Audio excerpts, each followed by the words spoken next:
Good evening, everyone at home, and good evening, everyone here. Welcome back. Hope you're having a... Jonty's in the chat already. Wow. Good morning. 6 a.m. here in New Zealand. I have missed you guys. We've missed you, Jonty and Renee. And there's a fellow New Zealander in the room. Which part of New Zealand? Auckland. Let's see what they say. Welcome, everybody. In this class, we think about God in a way that we hope will change our hearts, not just our minds. And if you're not a Christian, welcome. Feel free to ask any questions you like. Put them in the chat or ask them here, or wherever you are on the road of faith. You can ask questions and learn. And we learn from the Bible. And we've been going through creation and how the Lord Jesus Christ creates different things, and light and darkness. He separates the light from the darkness, and he creates invisible things and visible things. And then we're also looking at angels, and we've been doing all sorts. And today we have a hot topic indeed.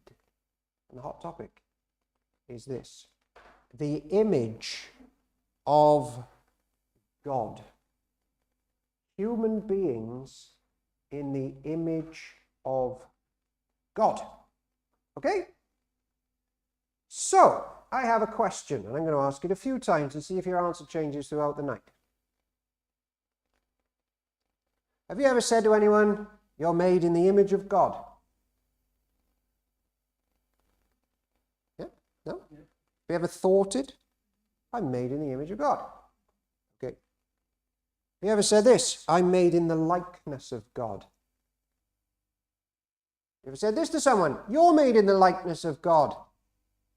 Right, here's your first question. And you can jot it down on paper by yourself, or just think about it on your own, or talk to the person next to you, or make notes as a group. Here's the first question. What does it mean to be made in the image or likeness of God? Take 2 minutes to try and wrestle with a question that they've been wrestling with for millennia. What is it to be made in the image of God? Ben will put the thing across, and you have a think about it at home and put your answers in the chat. And I'll just see if anybody else is coming. The image of God.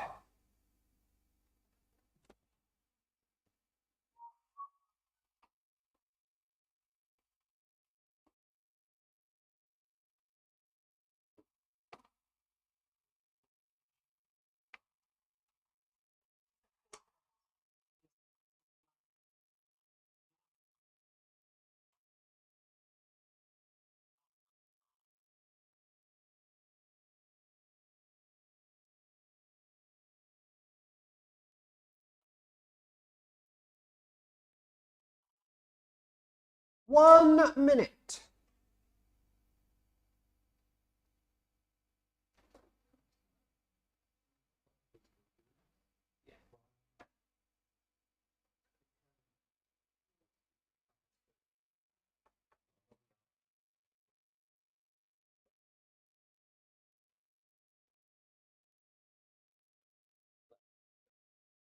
Ten seconds.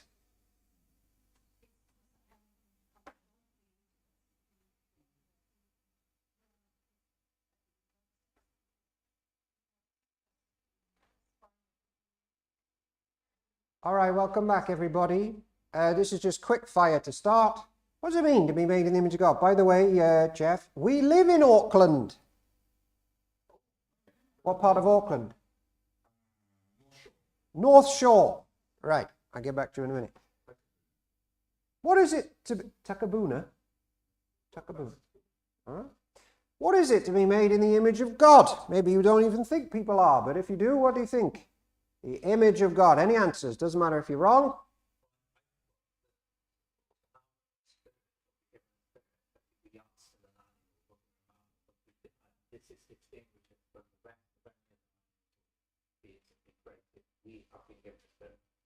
We have the Spirit. I guess by that you mean the breath of God in us. Interesting. What does it mean to be in the image of God? He's made us to have dominion. What does that mean? To take charge over. What does it mean to be made in the image of God? Created us to have a love relationship with Him. In order to have a love relationship with God, we have to have love, surrounded by love, intellect, moral, morality, all those sort of things. We have morals and capable of love, and you probably also mean rationality and things. Intellect. Yep, these are the classic Christian answers, which we'll explore. Anything else? The Greek word for likeness is demon, which doesn't mean looking like a fool. It is fashion, similitude, manner. The one Greek word doesn't, the other one possibly does, icon. So, come back to that in a bit. I'm going to give you some Bible verses. Ooh, is there something special in the symbolism of Christian marriage that reveals something about the image, or being made in the image of the Trinitarian God? We'll come back to that in a minute. Well, you can learn about things, though not necessarily partakers of. Although, if you want to know why in many ways you live a better life, come on Saturday. Just to have this side conversation going on, Wangapoora, near Orewa. Owen won't be able to say these names. They were right as well. There you go. Right, here's some Bible verses for the rest of you. Genesis 1:26, write that down, and in a minute you can turn it up. Genesis 5, 1-3. Genesis 9, 4-6. So that's Genesis 1:26. Genesis 5, 1-3. Genesis 9, 4-6. Take 3 minutes to scan through that and see if anything strikes you, or maybe changes your answer, or confirms your answer about what is the image of God. Okay, go. Thank you, Ben.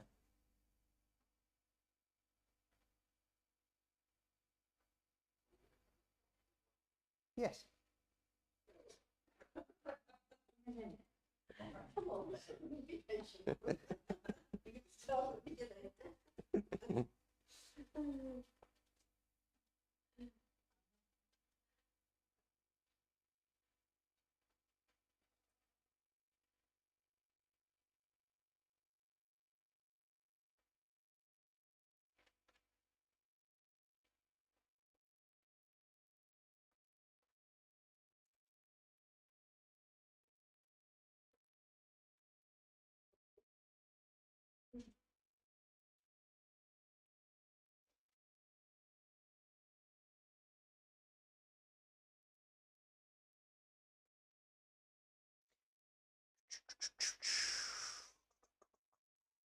Just a scan, a cheeky scan.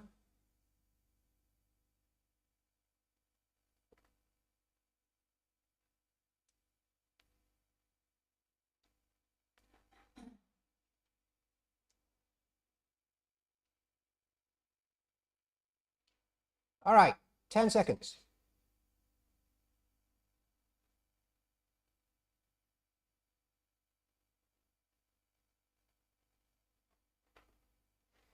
Okay, welcome back, everybody. You've been reading or scanning Genesis 1:26, Genesis 5, 1-3, and Genesis 9, 4-6.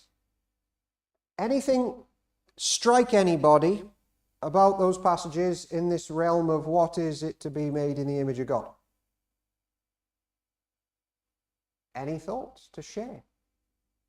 The first one, it was what Ben said about making man in our image and let them rule over the fish of the sea and the birds of the sky. Yeah, so dominion in the first passage. I'll come back to that in a minute. Anything else? I still read it, but we made in our image, so we do look like them in some way. Come back to that, Paula. Paula thinks we look like God. Right? Anything else strike you on those passages? Doesn't matter if it didn't. Or seem to imply that God has love as well. Chapter 9, verses 4 to 6. Yeah? Chapter 9, verses 4 to 6, yeah? What struck you?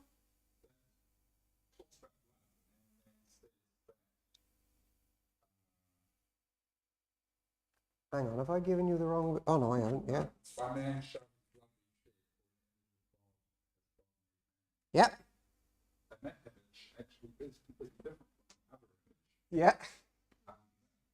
One is fish lamp, which is as an image, a likeness, a resemblance. Yeah, Semblance image. and this one involves blood. Because you've got blood, you're in the image of God. So, interestingly, it says in verse 5 that God's going to demand an accounting, but not only of man, but also of animals. I know, yeah. In the Do Animals Go to Heaven video we put on YouTube, me and Paul Blackham a few years ago, that was one of the... That is a striking verse, that animals have to give an account before God, as if they know that they've wronged him, and they have to explain themselves. That's a different subject. That's the animals having souls question. So this question has had endless speculation.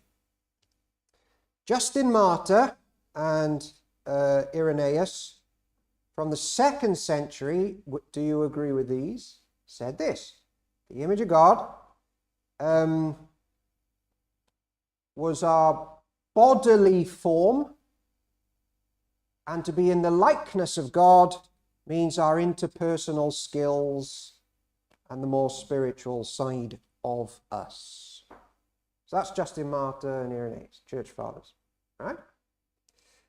Others, like Thomas Aquinas, have you heard of him? He taught that to be in the image of God means you've got mental capabilities, like mental and spiritual abilities. He was quite actually steeped in Greek philosophy. He argued that the Imago Dei, the image of God, and this is near what Nick was saying, is linked to our ability to be rational, rationality, and intellect. That's Thomas Aquinas, that one, Nick. Thank you. Hi, Thomas. Animals have that, and animals aren't in the same way made in the image of God, says Jeff. We'll come back to you in a bit. But they're still accountable. And to a degree, they have the breath of God as well. Well, what a minefield. Thomas Aquinas also taught that your moral consciousness is what sets you apart. I got a Labrador in the house. When she steals brownies, she's got a moral conscience, which is interesting, isn't it? They do indeed. Martin Luther, from the 16th century, says the image of God is to do with our righteousness. But because of the fall of man, we're no longer in the image of God. Because sin has demolished our righteousness and our right standing before God. Fast forward to Charles Hodge in the 19th century. He thought that the image of God means you're both moral and rational. And that's your crowning element, is being made in the image of God.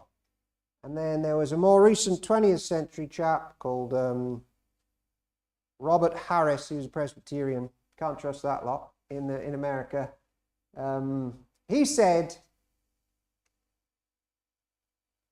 that I'll just quote it because I can't really understand it. Man alone in the world is a spiritual, moral, and rational being. He has a God-given soul, and therefore the inference is that his soul, being made in the image of God, is not subject to the limits of time and space. So he thinks there's a part of you which isn't subject to the realms of time and space, and that means you're made in the image of God. But that's another side question there.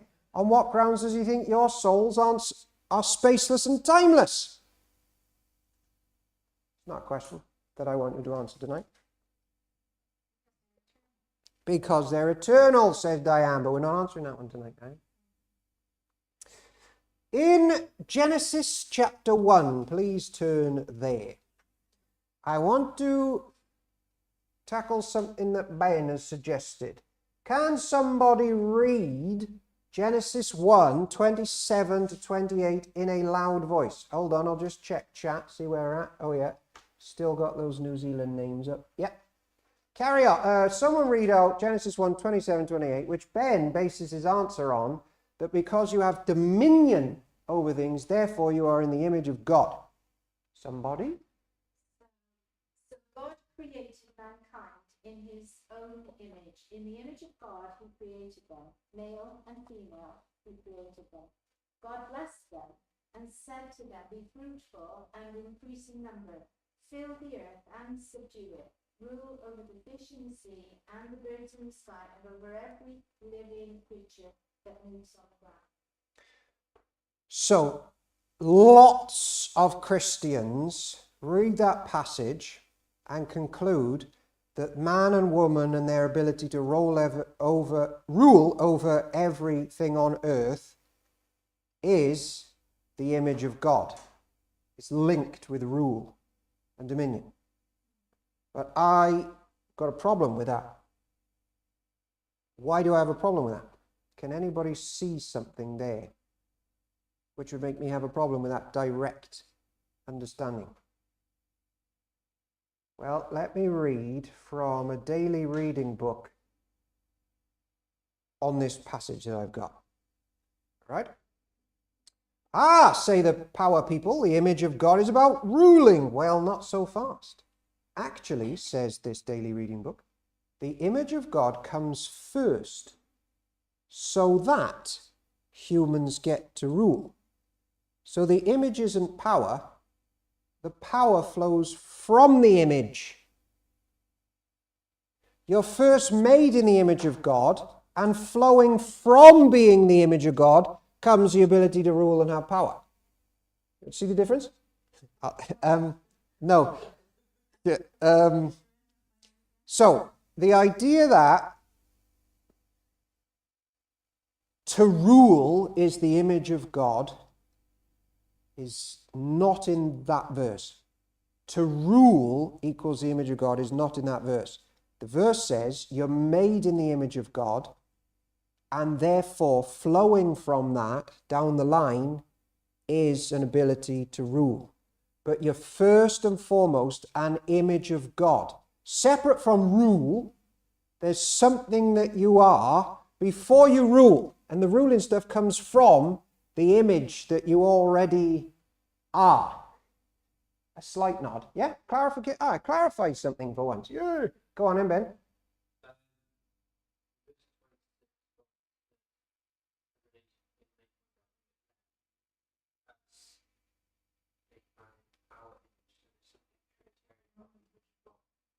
Ben says, the passage, he's gone back a verse.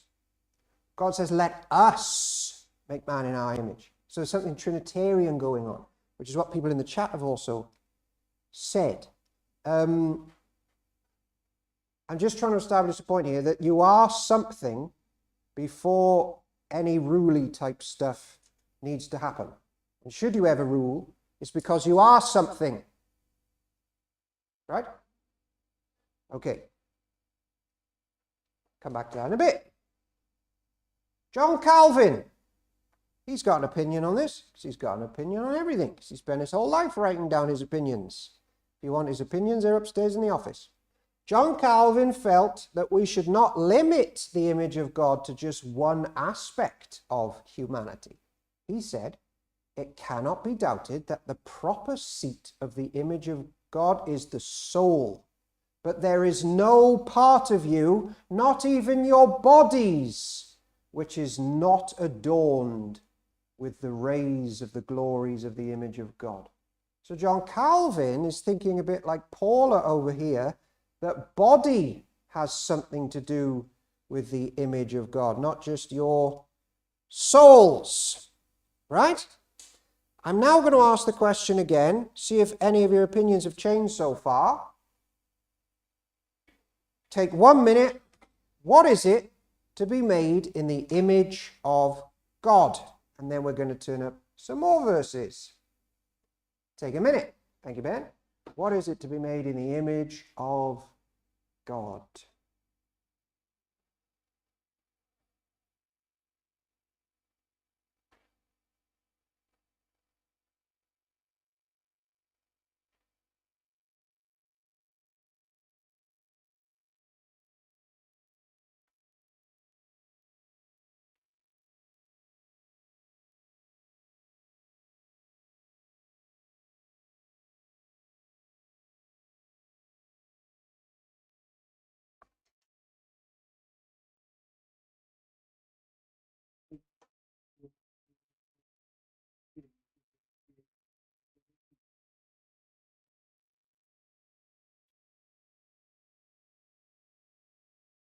The reason 20 seconds.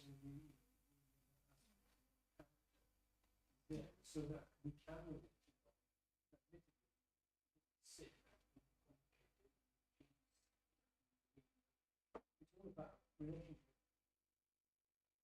Right, everybody, welcome back. Has anybody changed their answers on what is it to be in the image of God, which you all are, which is why you're important, whatever status you are in society.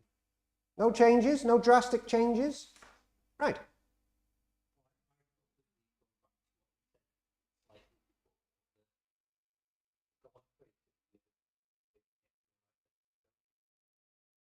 Not ours, it's his. I mean, we did do a very good job as being custodians, basically, but Yeah. I'm seeing it as a custodian type. You're still seeing it as custodian. My point was, the reason you're a custodian is because you're made in the image of God. See the slight step in between. In my head, I think of God before, that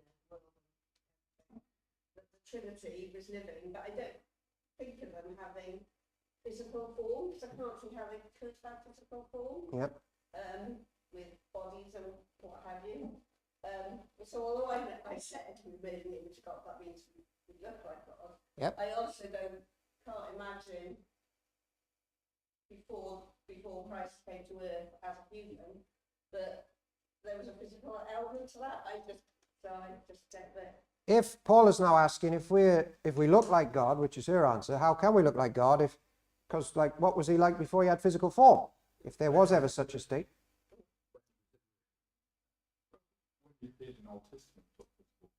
When he appeared in the Old Testament, he took physical form. Yeah, right. Okay, now we're getting somewhere. Right. What if we have been trained, if you were anything to do with church in the last couple of centuries, to think definitely never nothing to do with physicality. It's something deeper. And that's sort of true. But the problem is you throw the baby out with the bathwater with that. Obviously there's depth and rationale to you, and that's part of your wonder. But you can skip a step. Here's the step that we can skip. The Hebrew word and Greek word for image, selem and icon, its basic meaning is to physically resemble. Right? That's, you look like the Lord. Okay? If you take the words as they mean. So, before the last couple of 100 years, there were theologians who their first thought about being the imago Dei, the image of God, was that you look like him, which is a minefield, isn't it? But an image is something that looks like something else, isn't it? That's what an image is. It may have a metaphorical dimension, like Diane is an artist. When she paints a picture, you probably get the direct image, but then maybe she's putting meaning in as well, like emotions, and there's layers, but there's still the resemblance. The mountain looks like a mountain. Okay? Now then, with that in mind, so we don't skip a step to get too deep too quickly, please turn up these two verses and try to feed them into your thoughts of the image of God. The first verse is, Ben, Colossians 1, verse 15. So there's your first one. The second reference is Romans 8, verse 29. Colossians 1:15, Romans 8:29. Right, 1.5 minutes. Have a scan, tell me what you think they might mean.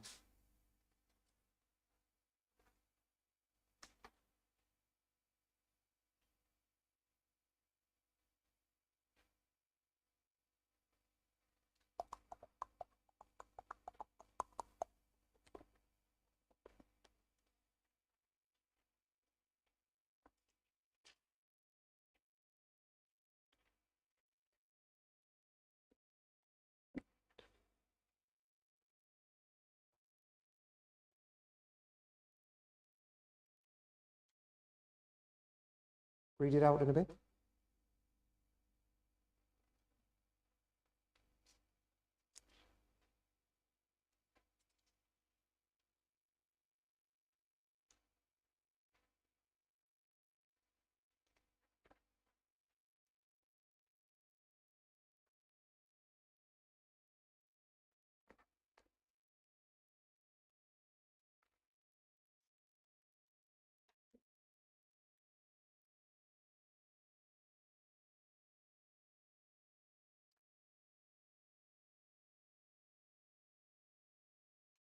All right, 30 seconds.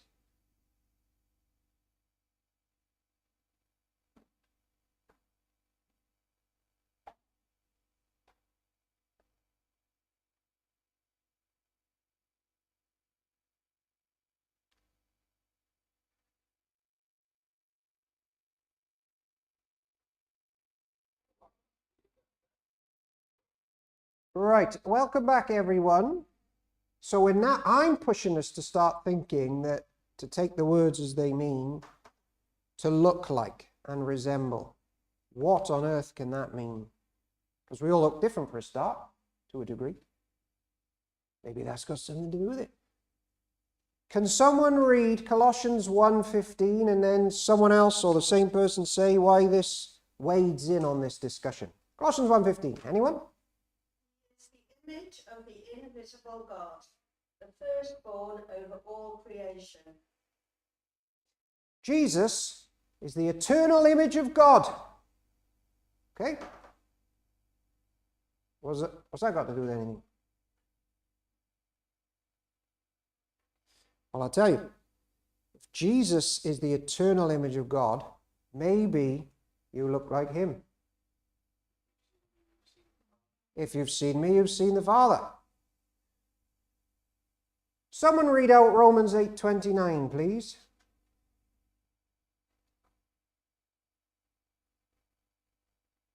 Did you get that far? I wouldn't call that a knock, more of a hostile shake. Someone angry.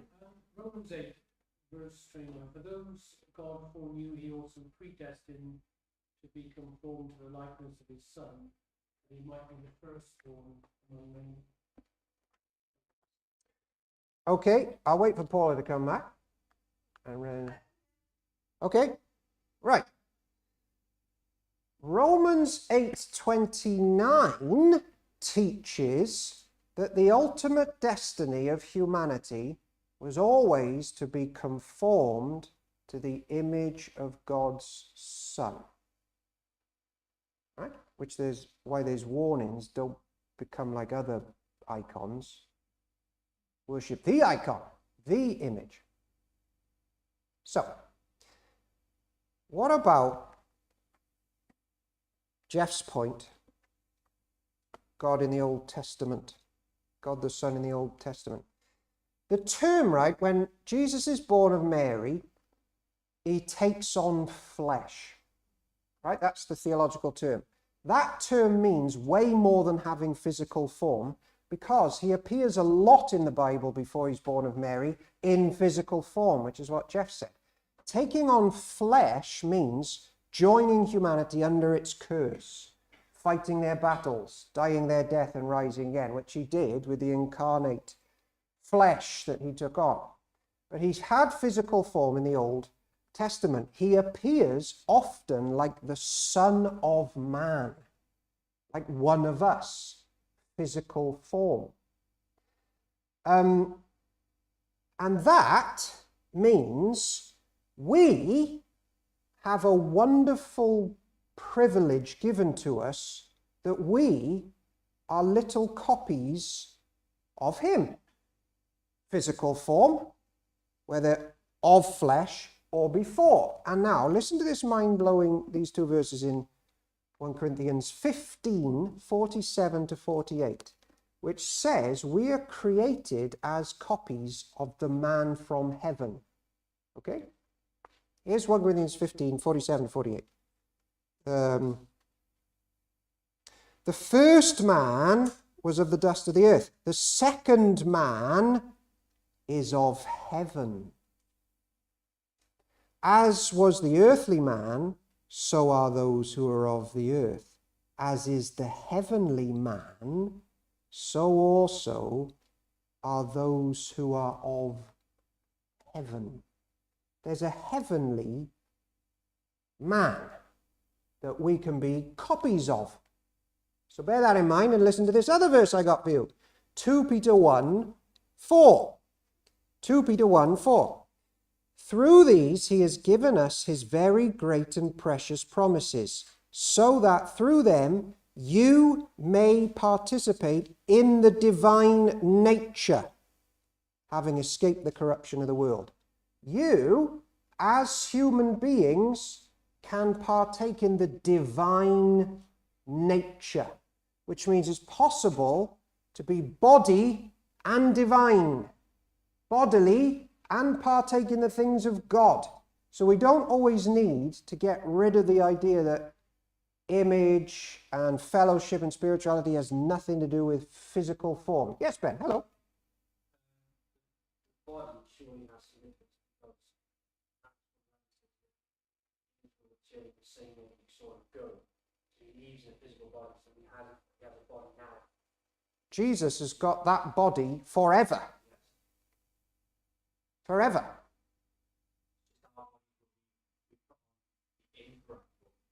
Yeah. Our flesh will even one day be as incorruptible as his is now. Here's the point of all that, right? You are designed to be married to the eternal Son, Jesus. You're designed to be part of the bride, the church, and to marry Jesus and to live with him in a resurrection future forever. Therefore, don't you think it's important that we resemble him? Because he's not going to marry a frog, is he? You see the importance here of the theology? There's a divine marriage that every single human being has been made to be part of. So let's hope we're physically alike, because he's not marrying frogs. If you're going to share your future in the redeemed creation forever and have fellowship with Jesus and communicate with Jesus and eat meals with Jesus, you have to resemble him and not have the digestive system of a frog, but sit at the table next to him as he is and eat with him like he does and enjoy things like he does. So to eradicate all idea that the physical stuff isn't that important, we miss a trick. This is a marriage, and anybody who's married here or at home, the whole purpose is, which is what Renee said at the very start, there's something going on about marriage, and therefore you have to look like each other, because humans don't marry frogs. Though the way the world is going, I wouldn't be surprised if one day they do.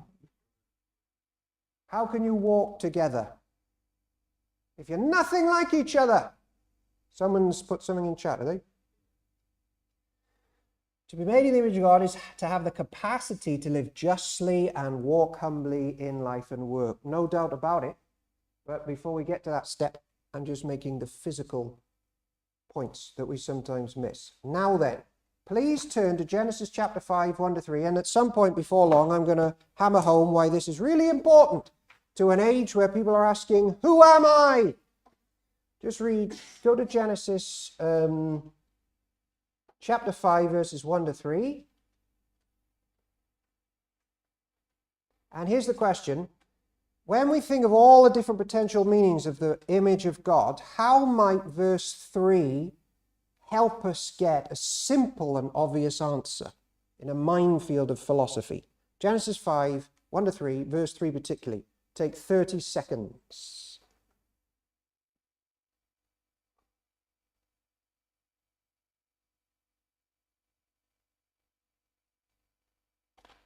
Ben, can you also turn to Ephesians chapter 5, 31 to 32, please?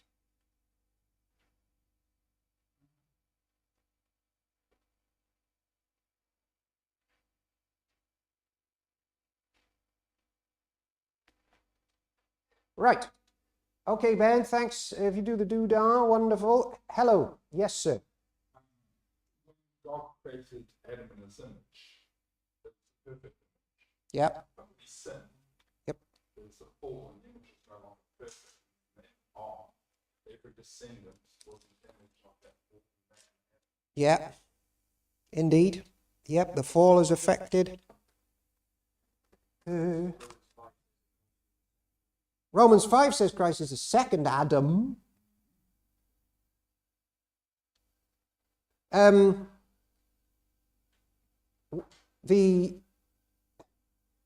Adam had lived 130 years, he had a son in his own likeness, in his own image, and he named him Seth. Right? There's that word again, used in exactly the same way by Moses as he did a chapter or two before. And it means, yes, there's the deep stuff with the likeness word, characteristics, rationale, blah, blah, blah, blah. But he looks like it. He has the human image. Okay? You look like your dad. And that is the word used for all of us when it comes to God. We brush over it too much. With that in mind, let's pick up on another strand. I can't believe I've got about 4 minutes left and I didn't even get to why this is important. There's another really important linked answer to the image of God, and you go back to Genesis 1:27. Someone just read that loudly. So God created man in his own image. The image of God created And man then, and female. and go back one. Yeah. Then God said, let us make man in our image, Okay. in our likeness. Let them rule over the fish of the sea and the birds of the air, over the livestock, over all the earth, and over all the creatures that move along the ground. So if you just go back to 26 and 27 in Genesis 1, the verses seem to define the image of God as a human existence as male and female. It's as if the Trinity are speaking together as a divine family, as you lot picked up on earlier. They introduce humanity with the words, let us, right? Let us create. Throwing attention on the unity and the diversity of the Trinity. The Trinitarian life is united. This is Paula's thing, like what's going on before they made anything. They're united, but they're diverse. The Father's not the Son, the Son's not the Father, the Son's not the Spirit, the Spirit's not the Father. And then humanity is created as a being that is comprised of different persons in the image of this united but diverse God. That's why when Adam is on his own, it's not good. Genesis 2:18. But when part of him is removed and formed into the other person who completes him, his other self, then creation is very good. Very good. And that's not about human marriage. That's about relation, which is next point. Particularly Christian relationship, particularly the church, which is what Colossians 5 says the Adam and Eve story is about unity and diversity in the Christian church. So, ladies and gentlemen, humanity is in the image of God as male and female. Human being is not just one person, but humans being united together. Okay? That displays who God is. And that's a much better image of God than some of the philosophical answers, or even to just jump to the ruling part. There's unity, diversity, glory, and wonder, and completion with ourselves, seen best in church life, to reflect who the Father and the Son and the Spirit are. Which, by the way, is why we've got diverse roles. There's male and female. We're united and equally valuable, but there's roles, because there's roles in the Trinity. I run out of time, but I want to ask my last whopping question. Why on earth does this matter for anybody listening saying, who am I? And what's my purpose? How do I define myself? Why am I on planet Earth? Who am I? By the way, there's a whole wave of teenagers asking that at the moment as they look in the mirror and they think their biology is different to who they think they are. This is a really important question. Who am I? Why am I here? So, take 1 minute to try and take all that we've learned about diversity and unity and male and female and in the image and resemblance, and I'll try and answer that question to someone who's crying out, who am I? 10 seconds. Oh no, I'll give you 30 seconds for that one.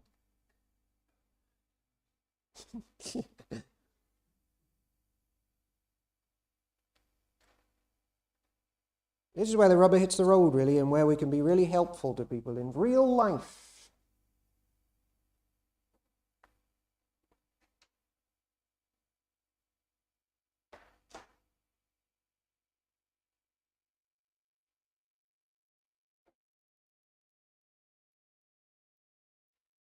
Ten seconds.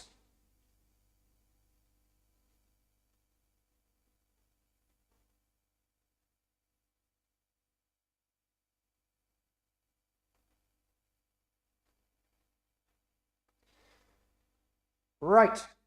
Before I answer your question, Paula, just to sum up what I tried to say before, I'm not sure there has ever been a time where the Son of God has been without form. Okay? So I'm not sure there was ever a time that we look like him now where we didn't look like him and he was something else than in form. That's a big one for a side issue. In fact, I'm not even sure spirit means without form. That's a whopper. So forget that. For now. Right. Help! Who am I? What'd you say? That's what do you say to me? We're a member of the body of Christ. At least you can be.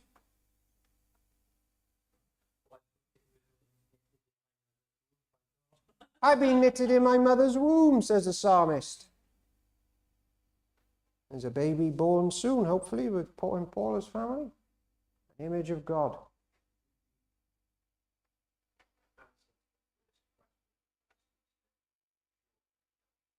The chief end of man is to know God and enjoy him forever, as Ben says. Yeah, probably. I think it helps to say, don't stew too much about trying to figure out who you are in your own image, independent from other people and from God. That's a hefty task, and good luck with it. You're made in God's image, and we believe it would be better for you if you spend less time wrestling with who you are and enjoy finding out who he is, because you're made in his image.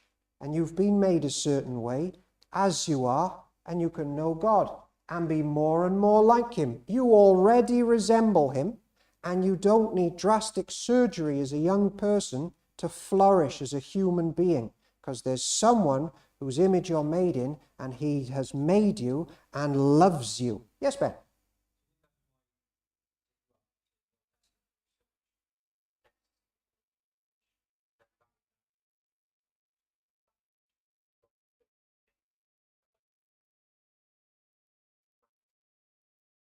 Yeah, that's the Romans argument. Yeah. We have a terrible ability to worship icons and images which aren't Jesus. And there's a danger you become like what you worship. Therefore, be conformed to the image of the Son, the image, says the Apostle Paul. We all need to stop pursuing ourselves and pursue him. We do it best in church. And we together aim to be more like him and show godly qualities, because we look like him, and we can look like him more and more as we strive and flourish together in church family. Don't be independent and try and wrestle with those questions. Take it to Jesus. Jesus is the image of God. He's the very best of heaven. He's the heavenly man. And you, as man or woman, can be like him and know him and enjoy him. That's who you are. You look like Jesus. Be more like him. Confess your sins which stop you being like him. Grow and flourish. The Trinity had a dream, and the dream was this: who's the very best person in the whole of the Trinity? Let's lift up Jesus. There's no one better than him. So then they come up with a plan to make lots and lots of copies of him on planet Earth, to partake in the divine nature and look like Jesus and be like Jesus and enjoy the divine family forever. And that is when we truly flourish. Who am I? Well, you look like Jesus. Get to know him and follow him all the days of your life. Don't look in the mirror to try and answer that. Look to Jesus, the icon, the image.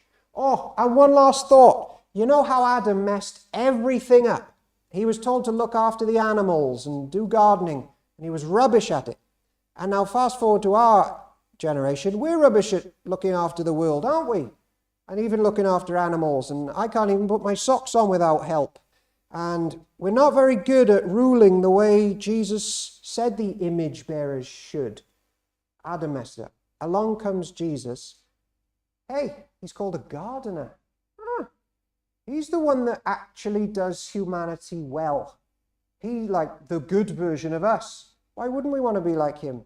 And then he comes to the animals and he can look after them. They even do what he says and give him money when he says to give him money. And they bow down to him and they're in awe of him and they fly around him. And then it comes to the weather, and he can look after gardens and storms and sun and crops and trees. He is the version that we were made to be, but sin has ruined it. Jesus can help us with that as well. Go and be like Jesus. You look like him. In the name of the Father, the Son, and of the Holy Spirit. Amen.